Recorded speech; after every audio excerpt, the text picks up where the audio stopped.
on ne peut pas nous amuser à calculer la continuité point par point dans un intervalle, parce qu'un intervalle contient plusieurs points. Donc, qu'est-ce qu'on fait? Normalement, on a des fonctions usuelles qu'on connaît leur domaine de définition et leur domaine de continuité. Par exemple, la fonction polynomiale. Considérons un polynôme, p de x, égale moins racine de 3, x à la puissance 5, plus 8 x3, x à la puissance 3, moins 2x, plus une constante. On peut voir cette fonction polynomiale comme étant une combinaison des opérations qu'on a vues auparavant. On a la multiplication par un scalaire, on a l'opération plus, moins et la puissance.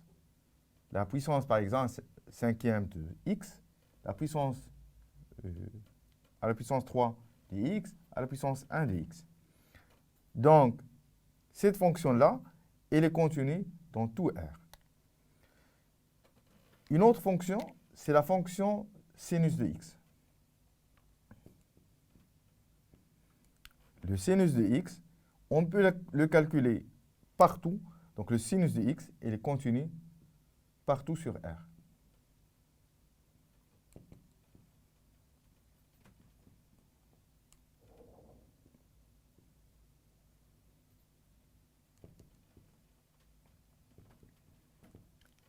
Nous pouvons composer ces deux fonctions en mettant par exemple le sinus de moins racine de 3 x à la puissance 5 plus 8 x à la puissance 3 moins 2x plus 7. Et puisque les deux fonctions sont continues partout dans R, ce composé, il est aussi continu sur R.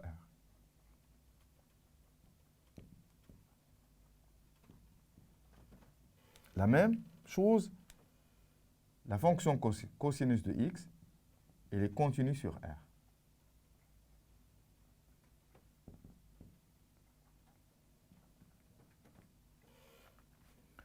Nous pouvons voir aussi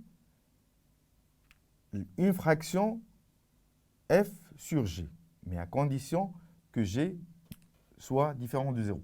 Par exemple,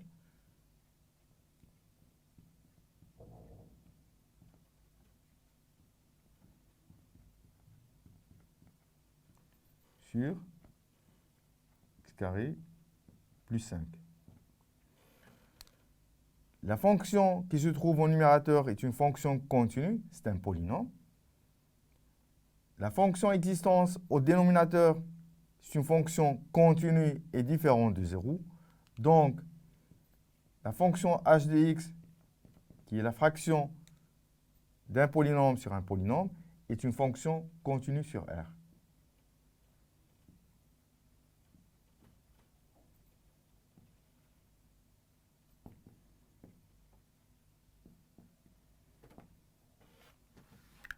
Considérons la fonction tangente x,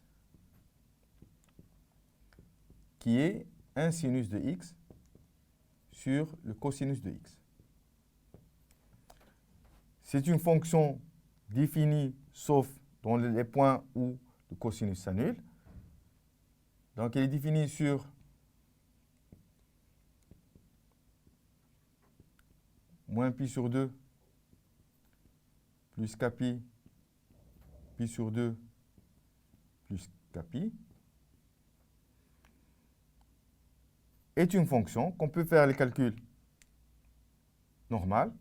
Donc, c'est une fonction continue sur les intervalles dont elle est définie.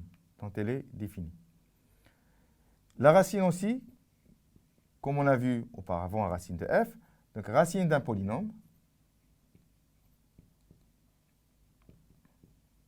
elle est continue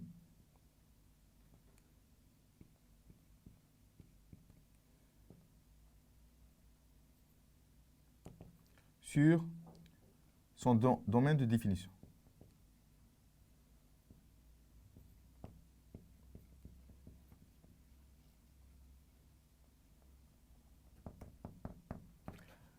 En pratique, on essaie d'utiliser ces fonctions usuelles et on traite juste les cas spéciaux où f n'est pas continu, où f n'est pas défini, ou les extrémités des intervalles. Mais normalement, les fonctions usuelles nous donnent la continuité dans les domaines de définition.